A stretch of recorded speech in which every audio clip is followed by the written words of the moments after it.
kopi dulu, Lur. Situasi panas di Timur Tengah makin naik level, apalagi setelah video juru bicara Korps Garda Revolusi Islam alias IRGC viral ke seluruh dunia.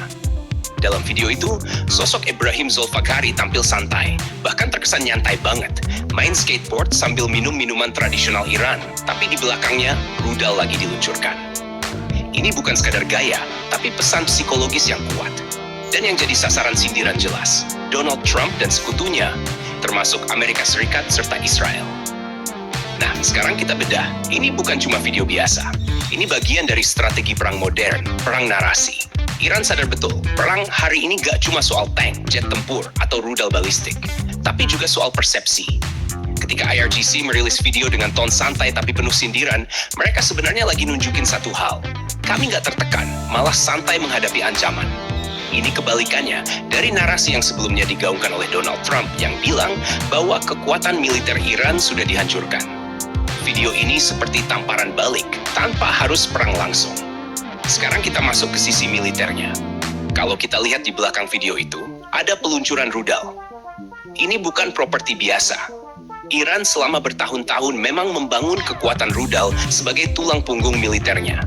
Mulai dari rudal balistik jarak menengah sampai rudal dengan kemampuan manuver tinggi yang sulit dicegat sistem pertahanan seperti milik Israel. Kenapa Iran fokus ke rudal? Karena mereka tahu, untuk menghadapi negara seperti Amerika Serikat yang punya dominasi udara luar biasa, mereka nggak bisa head-to-head di udara. Jadi solusinya, serangan jarak jauh, saturasi target, dan overwhelm sistem pertahanan musuh. Dan ini nyambung dengan pernyataan si jubir tadi. Dia bilang, perang nggak dimenangkan di media sosial tapi di medan tempur. Artinya Iran lagi kasih sinyal bahwa mereka siap kalau konflik benar-benar pecah. Tapi menariknya, mereka tetap pakai media sosial sebagai alat propaganda.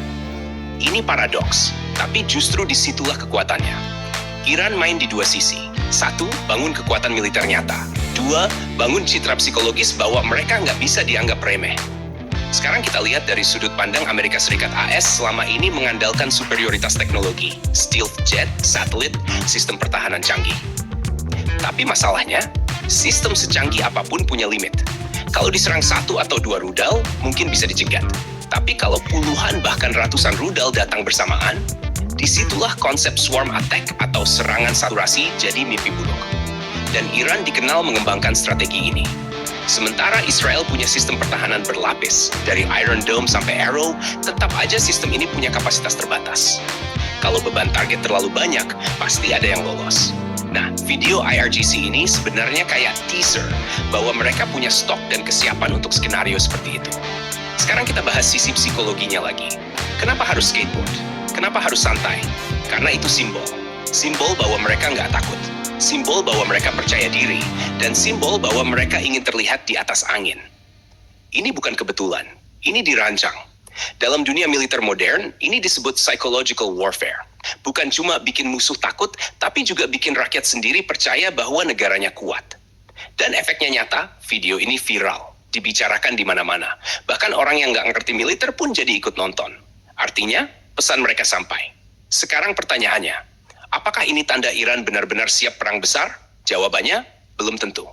Ini lebih ke unjuk kekuatan dan deterrence. Iran ingin bilang, jangan macam-macam, karena kami punya kemampuan untuk membalas. Dan strategi ini cukup efektif, karena bisa menahan lawan tanpa harus benar-benar perang. Tapi di sisi lain, ini juga meningkatkan tensi. Karena Amerika Serikat dan Israel pasti nggak akan diam. Setiap aksi propaganda seperti ini biasanya akan dibalas, baik lewat pernyataan resmi, operasi militer terbatas, atau bahkan cyber attack. Jadi kita sekarang ada di fase perang dingin versi modern, yang panasnya bisa naik kapan saja. Dan satu hal yang pasti, video seperti ini bukan sekadar konten viral. Ini adalah bagian dari strategi militer yang lebih besar. Perang hari ini bukan cuma soal siapa punya senjata paling kuat, tapi siapa yang bisa mengontrol narasi. Dan Iran, lewat Korps Garda Revolusi Islam, baru saja menunjukkan bahwa mereka cukup jago dalam permainan ini. Nah, menurut kalian, Lur, ini cuma propaganda biasa atau sinyal serius menuju konflik besar? Tulis di kolom komentar. Jangan lupa subscribe, like, tawasin sambopi.